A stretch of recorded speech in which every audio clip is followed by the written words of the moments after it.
വിധി വരുമ്പോൾ വിധിയെ സംബന്ധിച്ച് നോക്കുമ്പോൾ സുപ്രീം കോടതി വിധികളിൽ കാണുന്നുണ്ട് ഇത്രയും വിട്ടയച്ച കേസുകളിൽ തന്നെ അല്ലെങ്കിൽ അന്വേഷണ റിപ്പോർട്ടിൽ വന്ന ആ നടപടിയെ തുടർന്ന് അത് പരിശോധിക്കും, ജുഡീഷ്യൽ റിവ്യൂവിന് വിധേയമാക്കുമ്പോൾ നോട്ടീസ് അയക്കുക എന്നുള്ളൂ. ഇപ്പോൾ കേരളത്തിൽ തന്നെ ചില കേസുകളിൽ നിങ്ങൾക്ക് തന്നെ അറിയാം, ചിലപ്പോൾ വിജിലൻസ് കേസിൽ വന്നു, ആ കേസിൽ ചിലപ്പോൾ മന്ത്രിമാർ അല്ലെങ്കിൽ ഒഴിവാക്കി കഴിഞ്ഞ് പിന്നെ ഹൈക്കോടതിയിൽ വരുമ്പോൾ ഹൈക്കോടതി അവർക്ക് കൂടി നോട്ടീസ് അയക്കും.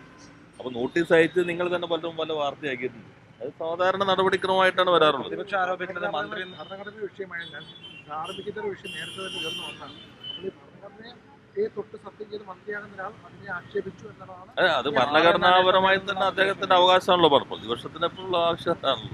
ഞാൻ പറഞ്ഞ കോടതി തന്നെ ഈ വിധിന്യായത്തിൽ വ്യക്തമാക്കിയിട്ടുണ്ട്, പുനരന്വേഷണം വേണ്ട, CBI അന്വേഷണം വേണ്ട, അത് രണ്ടും കോടതി തള്ളി.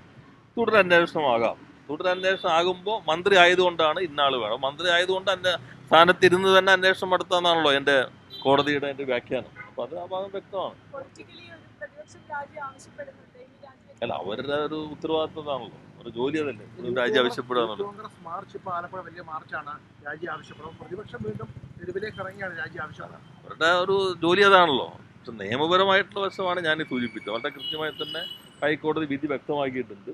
മന്ത്രി ആയിരിക്കുന്നത് കൊണ്ട് ഇന്ന ഉദ്യോഗസ്ഥനാണ്, അപ്പോൾ മന്ത്രി ആയിരുന്നു തന്നെ അന്വേഷണം നടത്താം. പിന്നെ മന്ത്രി ആയിരിക്കുന്ന ഒരാൾ നടത്തുമ്പോൾ അതിൽ വേറെ CBI അന്വേഷണമൊക്കെ ആവശ്യപ്പെടുന്ന ഘട്ടത്തിൽ കോടതി ഈ പറഞ്ഞ ഭാഗങ്ങളൊക്കെ ഉണ്ടെങ്കിൽ പോലും കോടതി ക്രൈംബ്രാഞ്ച് അന്വേഷിക്കട്ടെ എന്ന് പറയുമ്പോൾ കേരളത്തിലെ പോലീസ് സംവിധാനത്തിലുള്ള വിശ്വാസം കൂടി കോടതി പ്രകടിപ്പിച്ചിട്ടുണ്ട്.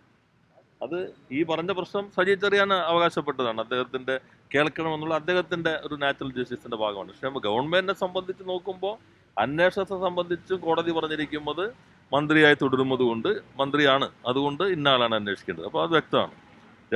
കേരളത്തിലെ സംവിധാനം തന്നെ അന്വേഷിച്ചാൽ മതി. ഗവൺമെന്റിന്റെ സംവിധാനത്തിലുള്ള ജുഡീഷ്യറിയുടെ വിശ്വാസത്തെ കൂടി അതിനകത്ത് പ്രകടമാകുന്നുണ്ട്.